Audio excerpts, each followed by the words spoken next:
पाकिस्तान की कौमी cricket team के नायब कप्तान शादाब खान को न्यूजीलैंड में उनकी एक गोरी मदाह ने शादी की पेशकश कर दी। I told him I love him and to marry me. Shadab Khan ने अपनी मदाह को शादी की पेशकश पर तो हाँ ना की, अलबत्ता एक गैर रवायती कदम उठाते हुए उसे अपना ट्राउजर तोहफे में दे दिया।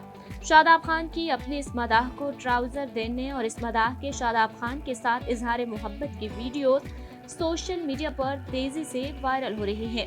न्यूजीलैंड की इस मदाह लड़की ने शादाब खान से ट्राउजर का तोहफा मिलने के बाद एक इंटरव्यू में कहा कि मुझे शादाब खान बेहद पसंद है, वो बहुत अच्छा प्लेयर है, मैं उससे बहुत मोहब्बत करती हूँ। मैंने शादाब को बताया है कि मैं उनसे बहुत ज्यादा मोहब्बत करती हूँ और उनसे शादी करना चाहती हूँ। And how much you like him? I love him so much. I told him I love him and to marry me. उन्होंने मुझे अपना ट्राउजर दिया है। शादाब खान की गोरी मदाह ने मजीद कहा कि शादाब बहुत शर्मीले हैं, ताहम मैं शर्मीली नहीं हूँ। Yes, he's so shy, but I'm not shy, so.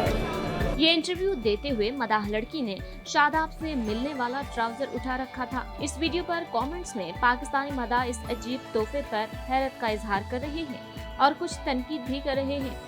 मियां उमर नामी एक ट्विटर सारिफ ने लिखा कि पाकिस्तानी लड़कियों को ऑटोग्राफ भी नहीं मिलते और गोरियों को ट्राउजर गिफ्ट। शादाब खान, ये क्या बात हुई? इस्लामाबादियन नामी एक ट्विटर अकाउंट से सारिफ ने शादाब खान को टैग करते हुए पूछा है कि शादाब भाई कैब दे देते, ट्राउजर क्यों?